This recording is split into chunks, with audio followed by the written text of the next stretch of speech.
Hi and welcome. I'd like to introduce you to Richard Tubb, who I've known for a long time. He's the IT business growth expert. He's an author and a speaker, and one of the best networkers I know. So he's going to offer a little bit of advice and guidance if networking is a bit new to you, if walking into a room full of strangers makes your skin go cold, if you never know how to start a conversation. Over to you, Richard. Oh, well, thank you. And it's so lovely to see you again after so long. When was the first time we met, by the way, just to give listeners an insight into that? I'm going to say 15 years ago, but that might be 15 being years. conservative. There we go. But I remember at the time, we're talking about networking and you talked about that cringeability. So I should say for anybody watching this, I am a massive techie geek. I used to run an IT business in Birmingham. I sold that business about 10 years ago. But my idea of hell is walking into a room full of strangers. Now, I'm an extrovert. I love talking, but walking into a room with all of these people in there at business networking events, it's like, ugh. So I was literally the guy, Catherine, and you probably remember this. I would walk into a room and be on my smartphone and pretend to be very important, answering sort of emails in the corner or whatever. And it's because I didn't want to go in there to sell to people and to do all of that small talk and everything when, you weren't really that bothered. And the feeling was they weren't really that bothered. So I don't know if anybody watching this sort of empathizes with that. What I did, though, after a while, I actually flipped that on its head. So I was getting so sick of going to these business networking events and not wanting to be there and sort of hiding in the corner on my smartphone that I decided, you know what, I'm going to walk into the room. I'm not going to try to sell to anybody. I am not going to try and find somebody who is a perfect customer for me. And instead, what I'm going to do is what I can do fairly naturally, which is walk into a room, have conversations with people and just ask, how are you getting on? What are you working on? What's it going on exciting in your business and your life? And it was transformative for me. So I used to walk into these business networking events and instead of trying to sell to somebody, I used to say, oh, tell me about what you're doing. And what I used to do is sort of, I guess, probably for want of a better word, keep my antenna up. And when I came across somebody that I thought was really interesting, I would listen and I would say, oh, let me introduce you to Catherine. Let me introduce you to Dave. Let me introduce you to Steve and make a connection between the two. I found the events a lot more fun to go to because I was chatting to nice people, listening to their stories. And if there was an opportunity for me to connect them with somebody else who was interesting, I would do that as well. But the interesting thing, Catherine, was that, while I flipped that on its head, and, people watching this might be like, well, that's not business networking. That's just having a nice chat with people. You're not going to win any business about having a nice chat with people. The interesting thing was, because I made myself valuable without realizing it, connecting people and being the connector, I think it's human nature to want to reciprocate. And so what people started doing then was introducing people to me. So rather than me have to speak to 10, 20 people in a room and go, oh, you're not a good customer for me, you're not a good fit, you're not a good fit, and all of that jazz, other people would bring people who would be a good fit to work with me directly to me and say, oh, here's Richard, he runs an IT business, you should have a chat with him about digital, about tech and all these things. So it was wonderful. You got a warm introduction from somebody and I ended up doing a lot more business as a result of that. Really interestingly as well, the people I spoke to at these networking events, some people I would have nothing in common with, like absolutely nothing. Let me give you an example. There was a chap I spoke to, and I can still remember it to this day. Walked into this business networking event, went up to the first chap who was there, said, hi, I'm Richard. How you doing? Tell me, what do you do for a living? And he said, oh, we remove chewing gum from pavements. I was like, okay, where do I go with this? But I asked him, I was like, oh, tell me what, and he said it was a startup business and, they did industrial cleaning and things like that. He talked a little bit about his challenges. And so I had the conversation and introduced him to someone else, not based on business, just, oh, here's another startup business. Anyway, I thought no more about it. But later that day, when I was running the IT business, I actually went to one of my clients who was a housing company, housing association. And I walked in and I spoke to the main man there and I said, how's your day going? He was like, Richard, you wouldn't believe I've got tenants complaining about litter, chewing gum on pavements. I was like, can I help you with that? And he said, sorry, what? I said, I think I know a guy who can help you out with that. And he was like, what, really? So I made the connection there, introduced them across. A chewing gum guy who, to this day, I regret not mentally filing his name away, but we'll call him chewing gum guy. Introduced him to my client. He was over the moon about it because there was a referral there. My client, even though it was nothing at all to do with IT, saw me in a new light because he just saw me as a valuable relationship who could connect him with other people. And really, I think the best part of this story is it must have been about 3 months later, I got an email from Chewing Gum Guy and said, we've been doing some work for this company and they've got a need for IT. So I've mentioned your name. Can you get in touch with them? And again, it goes back to what I was saying earlier. I think as human beings, we look to reciprocate at some level. I'm not talking about keeping count, keeping score, but we want, if somebody does a good turn for us, I think we want to do a good turn for them. And so that's how I flip sort of business networking events on the head. And I've still been doing that to this day, I would say. And it's a much more fun way of doing business, and it's a much more profitable way of doing business as well. When you start these conversations, do you have a little sort of couple of sentences about yourself and what you do to be clear on who you are and whether there's a start, or do you not even go with that?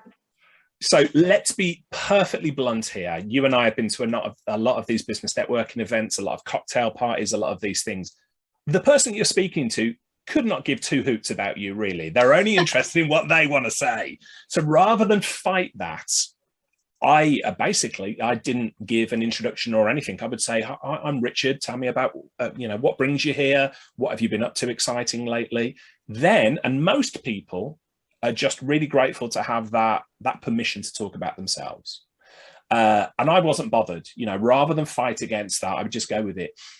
People who had got some degree of self-awareness, at some point, they would stop and go, oh, enough about me, tell me about what you do. But even then I would push back and say, oh, I work in IT, it's not that interesting, tell me more about, whatever. But you reach a point where they are going to say, no, genuinely, I want to know more. And then they're focused on listening.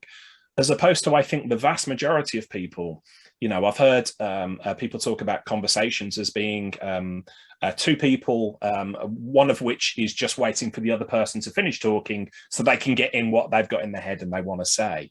And I think business networking events for me were very much like that. I didn't fight it. So if they really want to know about me, I actually put in place a little bit of friction. I didn't make it easy. And then the people at the end of it would ask about me only if they really wanted to. But for the most part, people don't want to talk about you. They just want to talk about their own stuff. So, did you find that was, I know that you've been to all sorts of networking things. Was that more true in IT events, or is that actually just a rule for all of them? Yeah, I mean, I to this day, I still work with IT business owners, and I would say that I'm unusual. I'm an extrovert, like talking to people. The vast majority of people in the IT industry, massive stereotype here, but typically are introverted and are more comfortable talking to computers than they are to other human beings. So if you go to an IT event, I'm almost in my element there because I will be the one that is making the introductions and starting the conversations.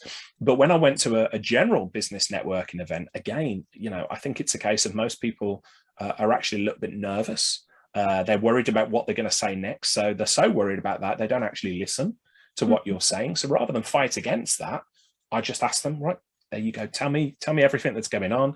I would ask them questions. What are you working on exciting at the moment? That's a really interesting one because people get stumped by that. They'll go, oh, well, nothing I do is exciting. And I'm like, really? Tell me more about what you do. And then they go on and from there. But, I think in IT circles, generally people can be a little bit more introverted and a little bit quieter. But generally in business, I think most people are more interested in talking about themselves than they are in listening to what you've got to say. From that perspective, I think it's quite remarkable. If anybody watching this, if you go into a business networking event and spend more time listening than talking, you'll actually stand out because the vast majority of people don't do that. Did you find that when you started those conversations with people, they would just try and sort of pitch at you and sell to you, or did you caveat the questions in such a way that it was more general than that, or give them permission to talk about all sorts? I think we've all come across networking, business networking bulldogs, as I call them. These are the people that turn up and say, there's my business card. And then within 30 seconds of you telling them what you do, you can see they've turned off. You're not a prospect for me. I want to move on. Those, you know, and we're all familiar with those type of people. Ironically, those are the people that don't build relationships at a business networking event and do the least amount of business, because they're just in there for what they can get out of the relationship. What I was trying to do was to flip it on its head and, you know, and make myself as valuable as possible to other people by making connections. It was just more fun to do it. It reached a point, Catherine, I've got to say, you know, we've all had cold calls, telephone calls where people are selling to you. And when I was running the IT business, a few of my staff would be like, oh, we're here to answer calls from clients to help them not to answer sales calls. And I'd be like, wow, there's an opportunity here. Here's a way you can flip it on its head. So people would phone us with cold calls and that, and we would make clear really, you know, upfront, hey, we don't think that's a product for us, but have you thought about speaking to these people, or maybe building a relationship with this community? And the people at the other end of the phone would be borderline flabbergasted, because they'd be like, why are you helping me? I'm like, what else are we going to do? Shout down the phone, slam the phone down at you? So, you know, telephone networking, and if we fast forward to modern day social media, you know, the vast majority of people are too busy talking to actually listen. You know, they're too busy, you know, sharing their stuff, what's important to them. When I think, you know, human beings as a whole, we want to have conversations with people. So whether it was telephone, social media, in-person networking, actually listening to the other person and hearing what they've got to say, then looking for an opportunity to maybe connect them with someone else is really, really valuable. And from that perspective, it didn't matter if we were a potential prospect for them or not, a potential client. I still built up some of the best relationships that I've still got to this day as a result of listening more than talking, which, as you can imagine, for me, Catherine, really difficult job to listen more than talk. No, at all. I know that a lot of the people watching this will be construction businesses, because that's who I'm working with and who this is pitched for. But for construction, and I imagine for IT, they are still quite male-dominated sectors. There's still maybe that sort of assumption that it's lots of men and it's lots of salesy and it's all very competitive and everybody wants to be top dog and beat the others down. Do you find that in the way that you've approached networking, you said there that it's actually helped you with the relationships, has that helped you in the IT community as well? Has that helped you to get your position there? Yeah, absolutely. So, you know, I mentioned earlier that I used to run an IT business, sold that about 10 years ago. And you mentioned in the very kind introduction you gave me that I'm like a speaker and an author in the IT industry now. It's probably worthwhile saying that when I ran the IT business, as well as taking this attitude towards business networking, and by that I say general business networking, going out to general business community, I used to take that attitude when I go to conferences and user groups and peer groups within the IT industry. So those people in my room could be considered my competitors. But I was very open, I was very honest, I listened, I made connections. And I did all that just because it was fun to do, Catherine, not because there was an end goal in mind. But what happened when I sold the IT business, a really interesting thing happened. I had zero plans to do anything after selling the IT business. I thought I would sit around eating pizza for a few months and then see what happened. What actually happened was a number of my former competitors started picking the phone up to me and saying, look, Rick, now that you're no longer a competitor, would you come in and share some of the secret sauce with us? And I was like, yeah, okay. And so for the past sort of 10 years or so, I've done speaking you know, on stage at IT conferences. I write blog posts, I write articles for magazines in the IT industry, basically sharing the mistakes that I made as an IT business owner and what worked for me, just being open and honest. But all of that came about because I shared so openly and honestly when I was an IT business owner. So people do pay attention and people do value what you've got to say and how you treat them. They may not always show it immediately, but people clock this. And if you are valuable to them in, you know, in any field of business, people make a mental note that you're a valuable person and they want to stay in touch with you. So, you know, that's what worked for me over the years. And I'm, you know, touch wood, still doing it here today, still enjoying it, and, you know, still following the same philosophy of just being a connector and hopefully adding value to relationships with people. You mentioned all of the speaking that you do, all of the listening that you've done leading up to that, and all of the sort of networking events and things and the relationships that you built. Do you find that that insight, that information helps you to be better as a speaker, to give more rounded content?